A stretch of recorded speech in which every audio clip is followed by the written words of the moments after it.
The sign on the office door said, "Assistant needed. Must be quiet.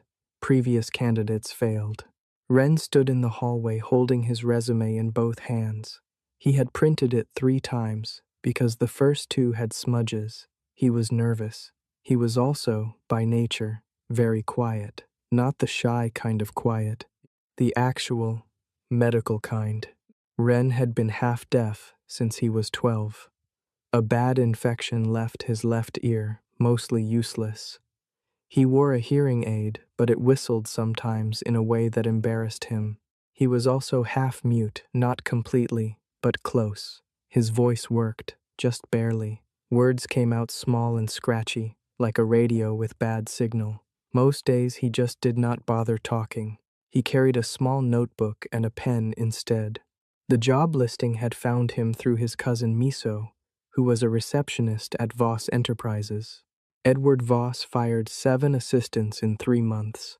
Miso had told him over the phone. They all said he was terrifying, too cold, too demanding. But Ren, you are literally the quietest person I know. You might actually survive him. Ren had laughed at that, or tried to. It came out like a soft exhale. He knocked on the office door. "Come in," said a voice. Ren came in. The office was enormous. One entire wall was glass, looking out over the city skyline. The desk in the center was dark wood, clean, not a single paper out of place. Behind the desk sat Edward Voss. He was younger than Ren expected. Maybe 30, maybe 31. Dark hair, pale skin, reading glasses he clearly did not actually need because he took them off the moment Ren entered.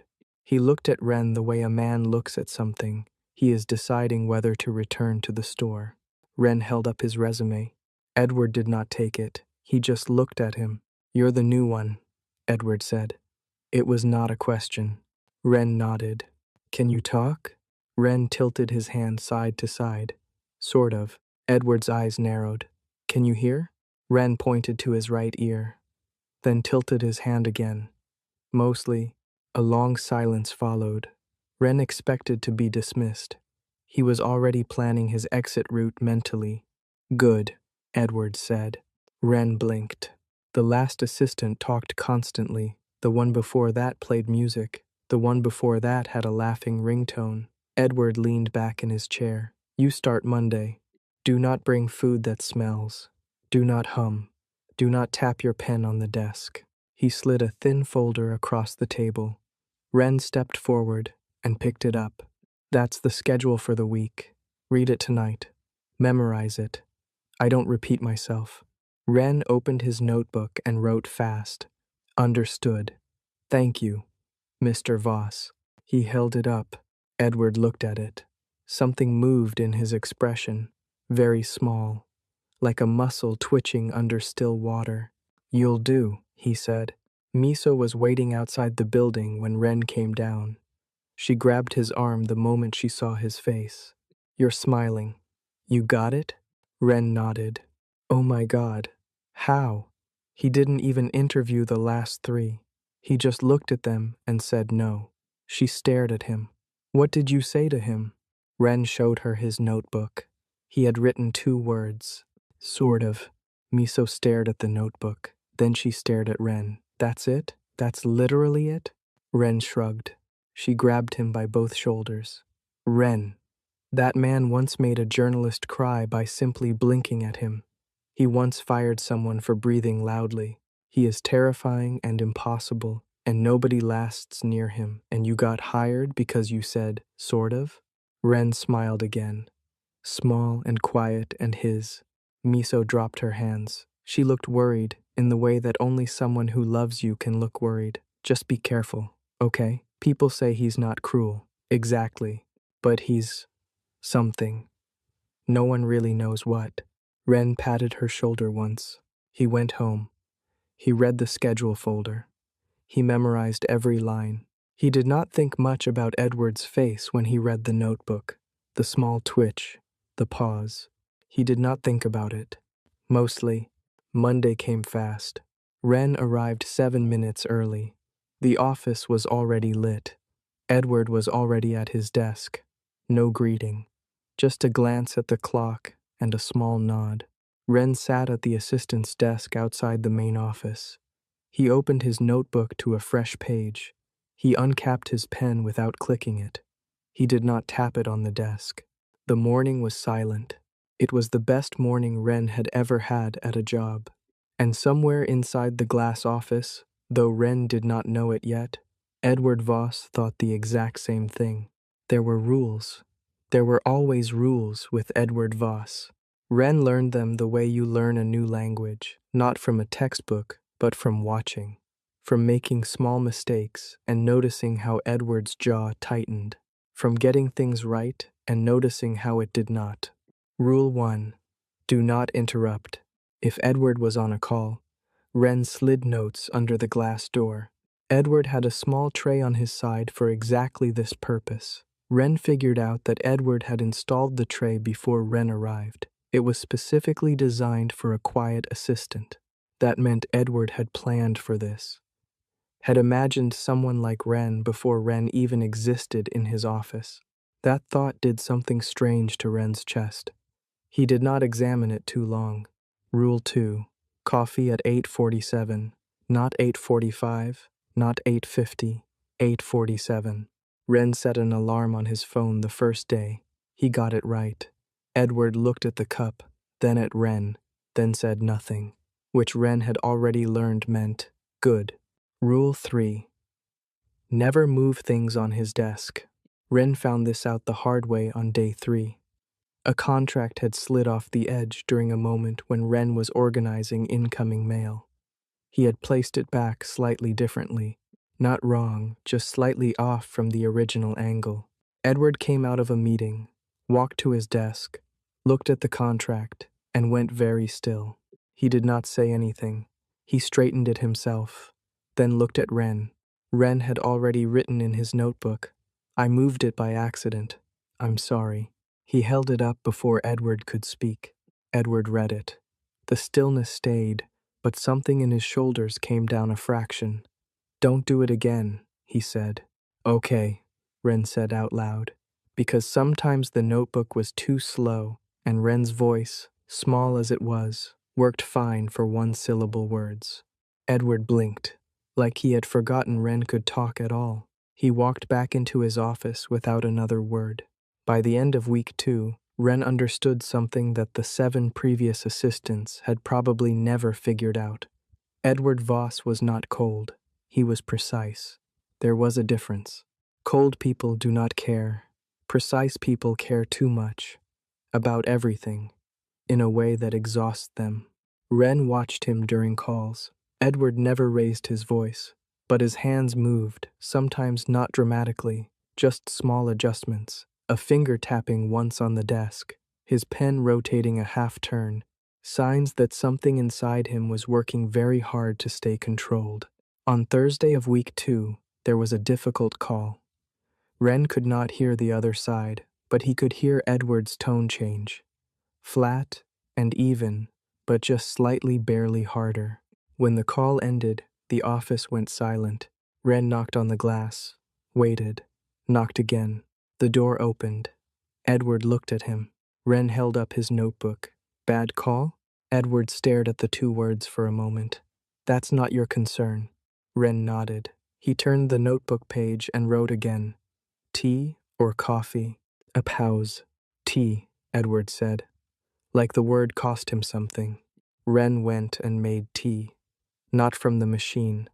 Actual loose leaf. The way he had seen Edward make it himself once when he thought no one was watching. He brought it to the tray, slid it through. 5 minutes later, Edward's reply came back under the door on a sticky note. "Fine." Wren stared at the sticky note. It was not a thank you. It was not even close to a thank you. But Edward Voss had responded, in writing, which meant he had gone out of his way to reach for a sticky note, write one word, and slide it back. From a man who fired people for breathing too loud. Wren put the sticky note in his jacket pocket. He did not know why. He just did. The twist arrived on Friday afternoon. A man in a sharp suit walked into the office without knocking. He was loud from the moment the elevator opened, laughing into his phone, shoes clicking on the marble floor. He spotted Ren and pointed. You. Is Voss in? Ren nodded. Tell him Daniel's here. Ren wrote on his notebook. Please wait. I'll let him know. He held it up. Daniel stared at the notebook. What is this? Why aren't you talking? Ren pointed to his right ear and gave the same tilt of his hand he always did. Daniel's expression changed. Not unkind, just suddenly unsure of himself. Oh, right. Sorry. He sat down. Ren knocked on the glass door, opened it slightly, and held up the notebook. Daniel is here. Edward's expression did not move, but his hands, resting on the desk, pressed flat for 1 second before relaxing. Like a word he stopped himself from saying. Send him in, Edward said. Ren stepped aside. Daniel walked past him. Before the door closed, Ren caught at Edward's eyes, just for half a second, moving from Daniel's face to Ren's. It was nothing. It was a glance. It lasted less than a breath, but it was not nothing. Ren went back to his desk and sat down. He uncapped his pen. He stared at a blank page in his notebook. He wrote, "Who is Daniel?" Then he looked at the words and closed the notebook, because that question was not his to ask. Not yet. Maybe not ever. He put the pen down without clicking it. He did not tap it on the desk. 3 weeks into the job, Ren had a secret collection. 11 sticky notes, all from Edward. All slipped under the glass door in response to Ren's knocks and notebook pages. They were not warm notes. They were not sweet. They were things like, the 3 p.m. meeting moved to 4. Get the blue folder, not the gray one. Fine. That one appeared 4 times, but Ren kept them all. He had pressed them into the back of his notebook in order of arrival. He did not think about why. He just knew they felt important in a way he could not explain with his broken voice or his single working ear. Miso called him every Sunday. Still alive? She asked. Yes, he said. His voice worked better on the phone, for some reason. Fewer people watching. Any disasters? No. Does he yell? Never. Is he terrible? Ren thought about the tea, about the sticky notes, about the way Edward's jaw unclenched, just slightly, every time Ren's notebook appeared under the door.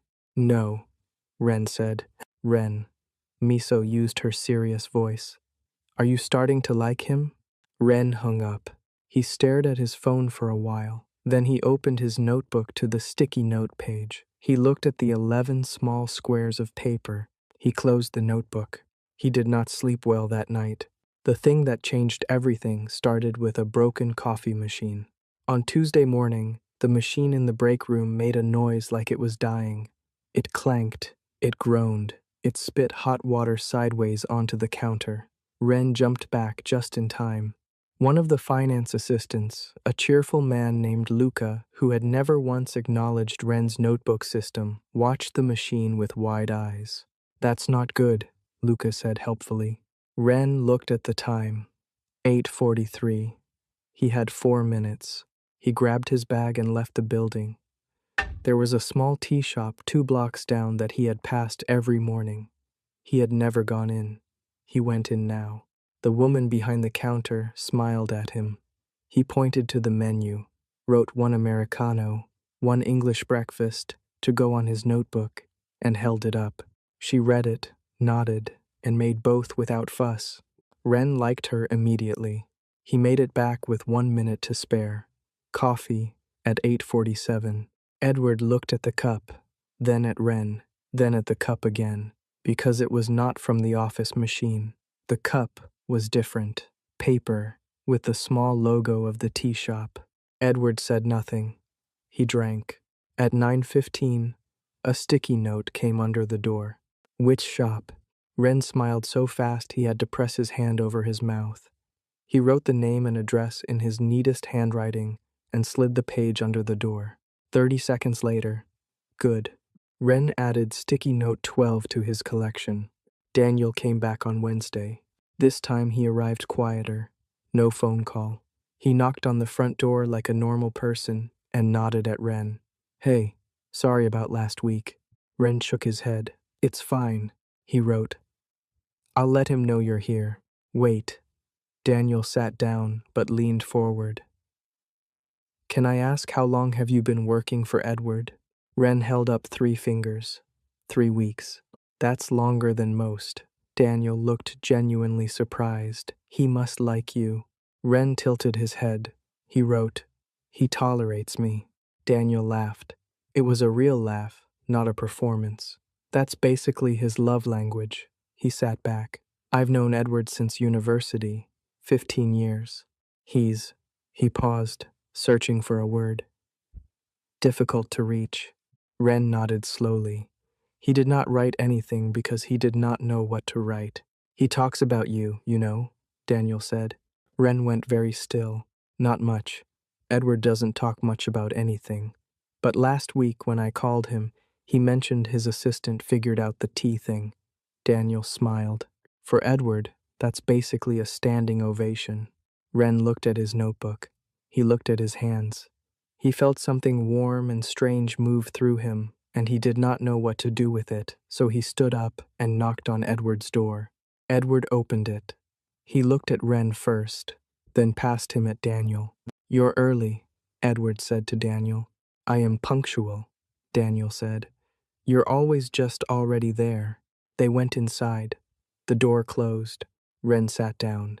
He opened his notebook to a fresh page. He wrote 3 words and then immediately crossed them out. He started a new page.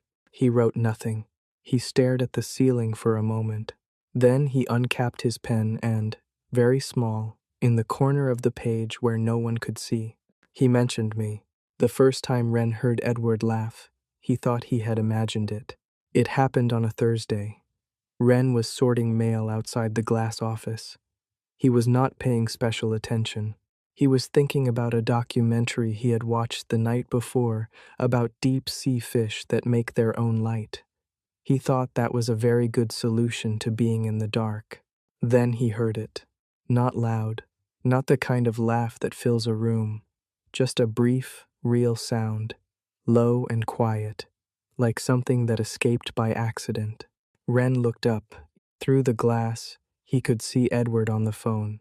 His head was turned slightly away, one hand resting on the desk, relaxed. And on his face, for exactly 3 seconds, was something that looked like actual joy. It disappeared fast, like he caught himself. But Ren had seen it. He looked back down at the mail. He sorted the rest without registering a single name on the envelopes. He started noticing other things after that. Edward always ate lunch at 12:30 at his desk. Always the same thing from the same place, a simple sandwich, no sauce. The order never changed. But on the days when something went wrong in the morning, he did not eat. He just sat with the food untouched and worked through the hour. Ren started checking the schedule every day to predict which days might go badly. On those days, he made sure Edward's tea was slightly stronger. He did not say anything about it. He just did it. Edward noticed. Of course he did. He noticed everything. One afternoon the door opened and Edward leaned against the frame. The tea is different on certain days, he said. It was not a question. Ren wrote, stronger on hard days. Edward read it. He did not say anything for a moment. Then, how do you know which days are hard? Ren wrote, the schedule. And your hands. Edward went very still. My hands. Ren nodded. He mimed the thing Edward did, finger pressing flat on the desk during difficult moments. The silence that followed was different from the usual silence. It was the kind that has weight. You notice too much, Edward said finally. Ren wrote, sorry. I didn't say stop, Edward said. He went back inside. Ren stared at the closed door for a long time. His pen was in his hand. He had not clicked it. He had not tapped it on the desk. He was trying very hard not to smile. The serious moment came on a Friday, 3 weeks later. A package arrived. No sender name, just Edward's address in handwriting that looked very deliberate, very controlled. Wren brought it in during a quiet window between meetings. He set it on the tray. He did not think about it. An hour later, the office went very quiet in a different way. The kind of quiet that has edges. Wren knocked. No answer. He knocked again. Nothing. He opened the door, a crack. Edward was sitting at his desk. The package was open. Inside it was something Wren could not see. Clearly, a photograph, maybe, or a letter. Edward's hand was over it, palm down, like he was trying to keep it from moving. His face was completely still, but his jaw was tight in a way Wren had never seen before. Wren stepped inside, quietly. He set a cup of tea on the edge of the desk, far from the package. Then he wrote on his notebook and left it on the tray where Edward could see it without turning. "I'm here if you need anything. I'll hold all your calls." He went back to his desk and closed the door gently behind him. He held every call for the rest of the day. At 6 p.m., when almost everyone had gone home, the door opened. Edward stood in the doorway. He looked at Wren. Something in his face was different, not broken, but opened, like a window someone had unlocked from the inside. "Thank you," Edward said. Just that, 2 words. Wren nodded once. Edward turned to go back in, then stopped, without turning around. "Do you have somewhere to be tonight?" Wren looked at his notebook, wrote, "No." "Then stay another hour. There's work I need help with." There was not work. Wren figured that out about 15 minutes in, when Edward handed him a stack of documents that did not actually need anything done to them. They were already complete, already signed. But Wren sat across from him and pretended to review them. Edward sat at his desk and pretended to work, and the two of them existed in the same silence for 1 full hour. It was the most comfortable Wren had ever felt anywhere. At 7 p.m., Wren packed his bag. He wrote, "Good night, Mr. Voss." Edward looked at the notebook, then looked up. "Edward," he said. Wren blinked. "You can call me Edward," he said, like it was a simple factual correction. Wren wrote, "Good night, Edward." Edward looked at his name, written in Wren's handwriting. "Good night," he said quietly. "Wren." It was the first time he had used Wren's name. Wren made it to the elevator before he pressed both hands to his face. He stood like that, in the elevator, all the way to the ground floor. He was smiling so hard it hurt. It started with rain and a broken umbrella. Wren arrived at work on a Monday, drenched from the shoulders up because his umbrella had collapsed at the worst possible intersection 3 blocks from the building. He had tried to fix it while walking. He had failed. He had arrived, looking like he had been swimming. The receptionist downstairs stared at him. He waved. She continued staring. He went up to the floor. He sat at his desk. He was dripping slightly onto the chair. The glass door opened immediately. Edward stood there. He looked at Wren. He looked at the small puddle forming under the chair. He looked back at Wren. "You're wet," he said. Wren opened his notebook and wrote, "Umbrella malfunction." Something happened on Edward's face. It was very fast and very small, but Wren had learned to read those small things. The corner of Edward's mouth moved, just barely. "Come," Edward said. He disappeared back into the office. Wren followed, confused. Edward opened the cabinet behind his desk, the one Wren had assumed held documents, and pulled out a folded shirt, dark blue, pressed. He held it out. Wren stared at the shirt. He wrote, "Why do you have a spare shirt in your office?" "Because meetings happen and things spill," Edward said, like this was the most reasonable thing in the world. He set the shirt on the desk and turned back to his computer. "You have 10 minutes before the Hartley call. Change." Wren took the shirt. He went to the small washroom off the hallway. He changed. The shirt was too wide in the shoulders, but the right length. It smelled like fabric softener and something quieter underneath, something that was just Edward. Wren looked at himself in the mirror for 2 full seconds. Then he went back to his desk. At 8:47, he slid the coffee through the tray. With it, he included a sticky note, his first one sent to Edward rather than received. Thank you for the shirt. 20 seconds later, Edward's reply came back under the door. It looks better on you anyway. Ren read the note 3 times. Then he looked at the glass wall. Edward was on his computer, not looking up, completely composed, as if he had not just written something that made Ren's brain short-circuit. Daniel came by that afternoon. He walked in, saw Ren's shirt, and stopped dead. Is that? He pointed.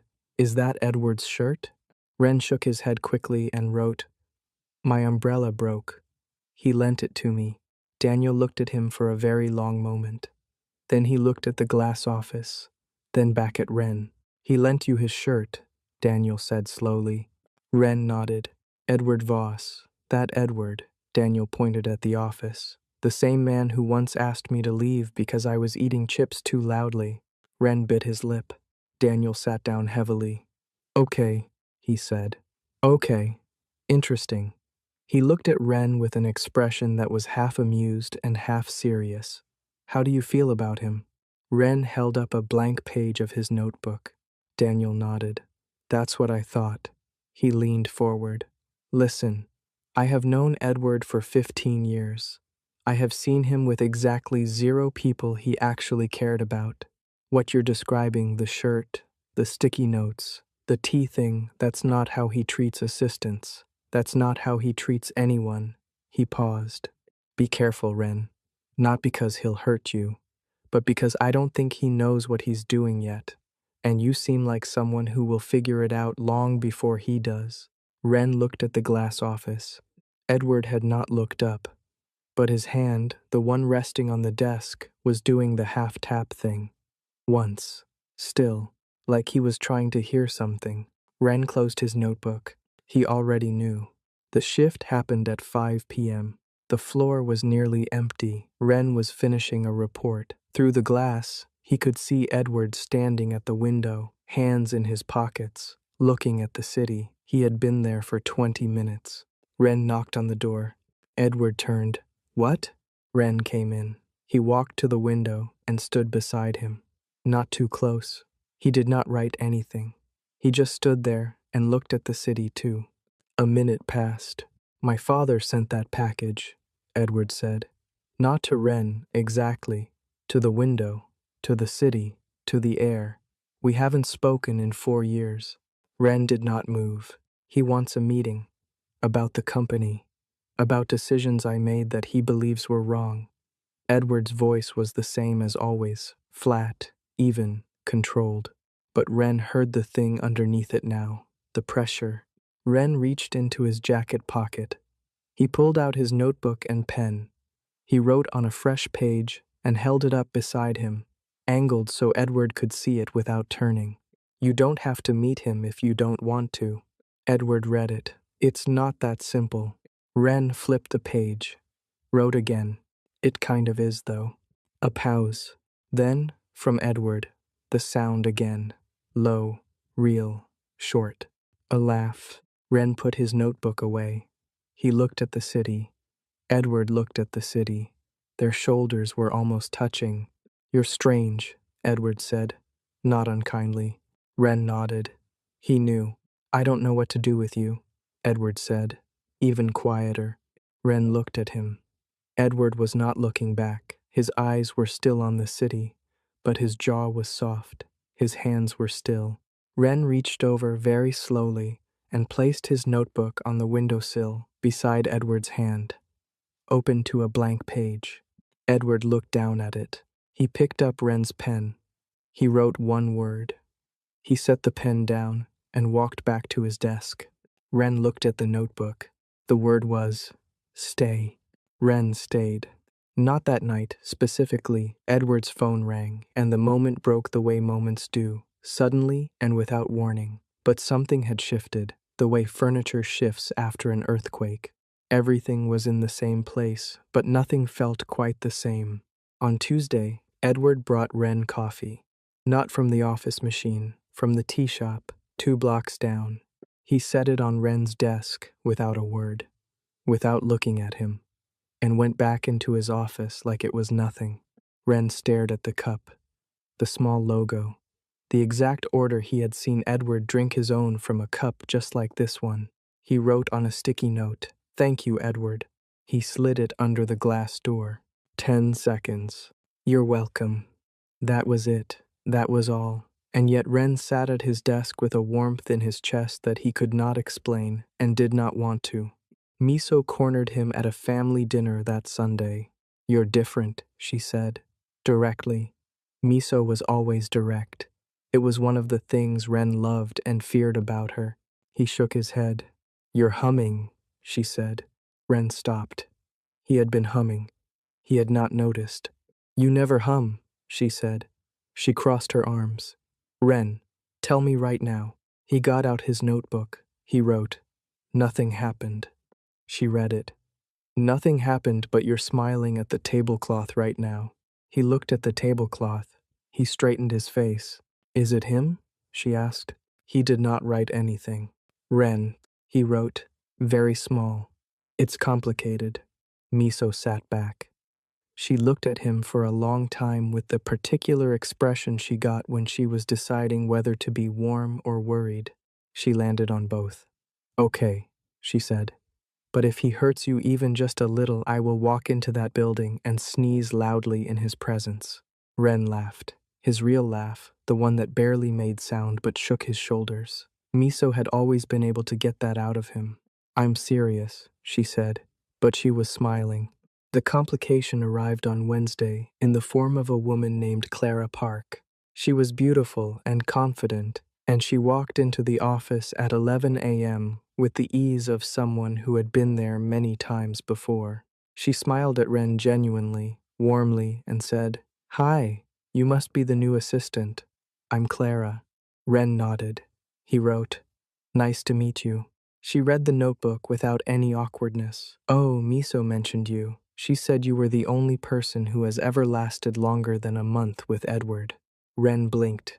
"Clara knew Miso?" He wrote, "You know Miso?" "Old school friends," Clara said. "I'm here to see Edward." Then softer, "We've known each other a long time." Something in her tone was careful, layered. Wren knocked on the door, opened it, held up his notebook. "Clara Park is here." The change on Edward's face was different from the Daniel change. This one was harder to read, not quite cold, not quite warm, something guarded and old. "Send her in," he said. Clara went in. The door closed. Wren sat at his desk. He opened his notebook to a blank page. He stared at it. He wrote, "Who is Clara?" Then he crossed it out. Again. He was doing that more often now, writing things and crossing them out, feeling things and deciding not to examine them too closely. It was a system that was starting to fail. The meeting lasted 40 minutes. When Clara came out, her expression was soft, but her eyes were careful. She stopped at Wren's desk. "Can I tell you something?" she said. He nodded. "He asked about you, in the middle of a meeting that had nothing to do with you." She smiled. "Not unkind." He said, and I'm paraphrasing, that his current assistant is unusually good at reading situations. She tilted her head. For Edward, that might as well be a declaration. She left. Wren sat very still for a long time. Then the glass door opened, and Edward was there, leaning against the frame in that way he sometimes did, now less formal than the first weeks, less like a wall. "Lunch," he said. "I need to go out for a meeting. Come with me." Wren held up 5 fingers, 5 minutes to pack his things. Edward almost smiled. "I'll wait." They walked to a restaurant 3 blocks away. Not the fancy kind, a small place with wooden tables and a menu on a chalkboard. Edward ordered without looking at the board. He had clearly been here before. Wren pointed at the soup. The waiter nodded. They sat across from each other.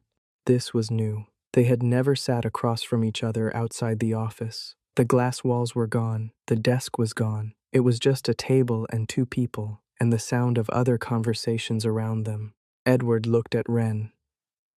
"You're comfortable with silence," he said. Wren wrote, "I grew up in it." "Because of your hearing?" Wren nodded. He wrote more. "My house was loud, but I couldn't hear most of it." I learned to live in the quiet version of things. Edward read this carefully, like it was a document. And your voice? Wren wrote. Infection when I was young. Damaged the muscles. My voice works, but it's easier not to use it much. Does it bother you when people don't know how to react? Wren thought about this honestly. He wrote, sometimes, but less than it used to. Edward looked at the page. Then he said, very quietly, I've always found noise difficult, not the physical kind, the social kind. The expectation that you'll perform, laugh at the right time, say the right thing, fill every silence. He paused. I've never found that easy. Wren wrote, me neither. Edward looked up. Their eyes met across the table. It lasted a second too long to be accidental. Edward looked at his water glass. The meeting I mentioned, he said. There is no meeting. Wren wrote, I know. Edward said nothing, but the corner of his mouth moved. Just barely. Just enough. The problem with falling slowly is that you don't notice until you're already far from the ground. Wren realized it on a Thursday morning when he arrived at work and felt his stomach do something small and stupid the moment he saw the light on in Edward's office. It had been on for weeks. It was always on. This was not new information. And yet, he bought 2 teas from the shop on the corner without thinking. He only noticed he'd bought 2 when he was already in the elevator. He put one through the tray. At Devetyam, a sticky note came back. Earl Grey today? Wren smiled at the wall and wrote, I felt like a change. The reply, me too. He stared at those 2 words for the rest of the morning. The issue was Daniel. Daniel stopped by on Friday with a look on his face that Wren had not seen before, concerned in a specific way, pointed inward. Can I talk to you? Daniel said. Wren nodded. I'm going to tell you something, and I want you to just take it calmly. He sat down. Edward's father is pushing for a board restructure. If it goes through, Edward loses majority control of his own company. He paused. He's known for 2 months. He hasn't told anyone except me and his lawyer. Wren went still. He's been carrying this alone. That's very Edward. He doesn't share problems. He manages them until they break him. Daniel looked at the glass office. I'm telling you because I think you might be the only person he'd actually listen to right now. Not me. Not Clara. You. He looked at Wren seriously. I don't know what you 2 are, and it's none of my business. But you matter to him, in a way I haven't seen before. Wren looked at his notebook. He wrote nothing. I'm not telling you to fix it, Daniel said. He's going to start pulling away soon. That's what he does when things get difficult. He goes cold. And I don't want you to think it's about you, because it isn't. He left. Wren sat for a long time. Then he knocked on the glass door. What? Edward said. Wren came in. He sat down in the chair across from the desk, the one he never sat in, always standing, and put his notebook on the table. Edward looked at him, at the notebook, back at him. Wren wrote, I know about the board. The room went very quiet. Edward's expression did not change, but his whole body did something, settled, like a person who had been bracing for impact, and then the impact was softer than expected. Daniel, he said. Not angry, just tired. Wren wrote, Don't pull away. Edward read the words. He looked up. Wren held his eyes. He tapped the notebook once. Don't. Something in Edward's face moved, not breaking, shifting, like a keystone adjusting under pressure. I don't know how to do this, Edward said, quietly, honest in a way he almost never was. Wren wrote, I know. Do it anyway. Edward looked at those 4 words for a very long time. The serious scene happened the following Tuesday. Edward called Wren into the office at 4 p.m. He was standing at the window again. He did not turn around. My father's lawyer called this morning, he said. The vote is in 3 weeks. Wren stepped closer. I built this company, Edward said. Not with his money, not with his guidance.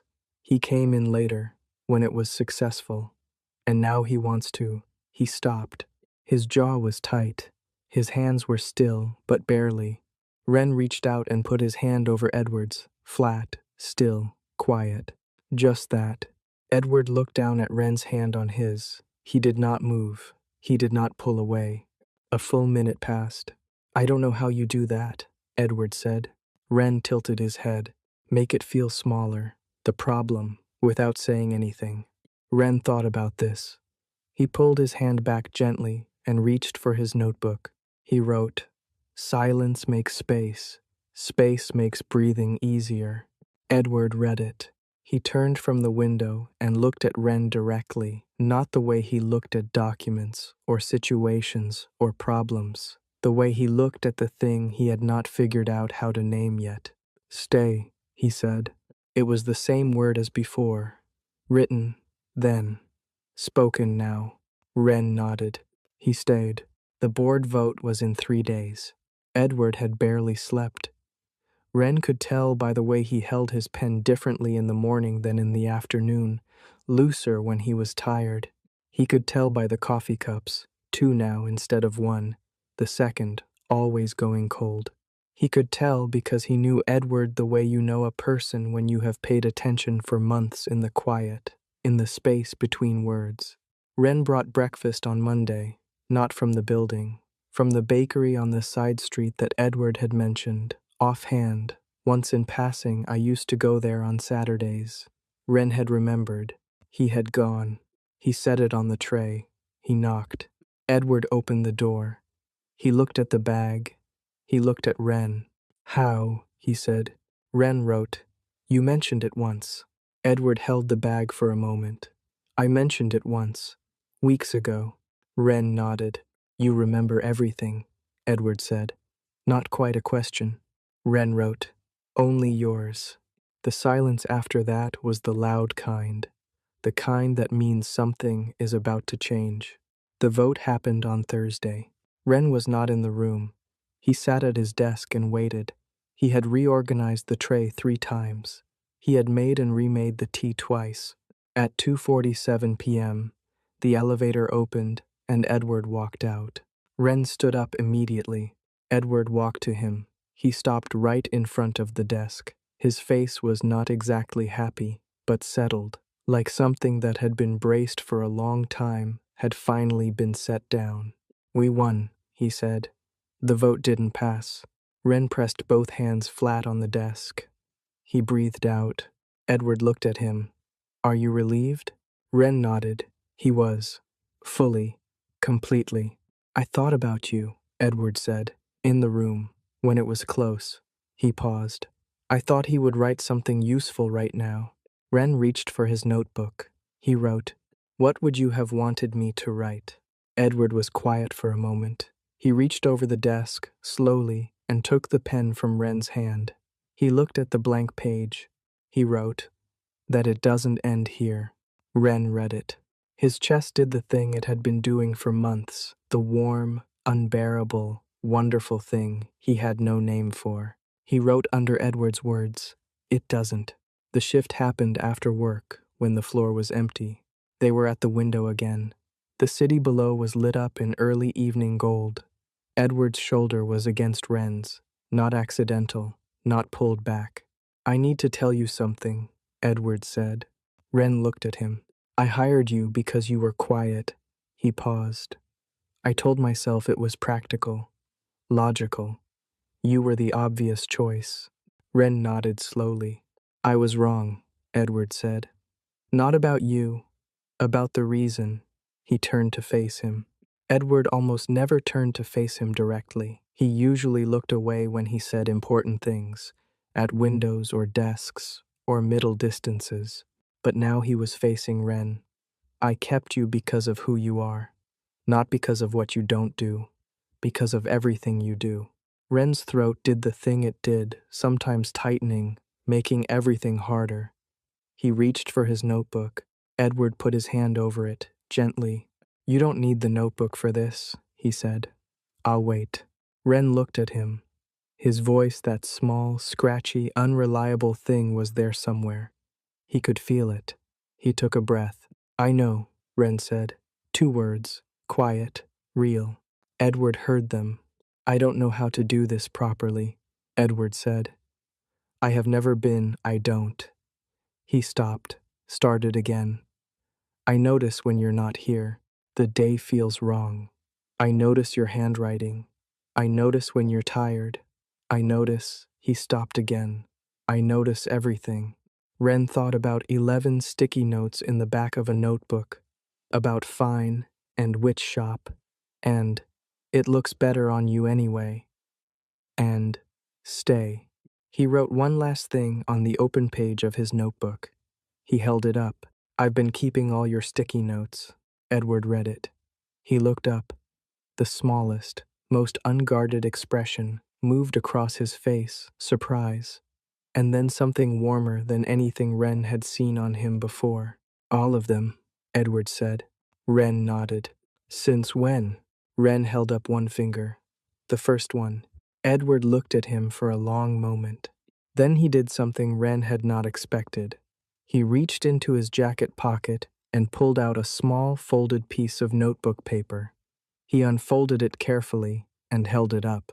It was Wren's handwriting, stronger on hard days. The very first note Wren had written about the tea. Since the first one, Edward said. Wren stared at the paper. His own words. In Edward's pocket. He looked up. Edward was still watching him. I told you, he said, quietly. I notice everything. The first time Edward held Wren's hand, it was not dramatic. There was no music. The city did not do anything special. It was just an elevator going down to the ground floor at the end of a regular day. Edward's hand found Wren's, slowly, carefully, the way someone holds something they are afraid of dropping. Wren looked at their hands. He looked at the floor numbers counting down. He turned his hand over so it was palm up. He held back. The elevator reached the ground floor. The doors opened. Neither of them moved for 1 second. Then they stepped out together, into the lobby, into the quiet evening air.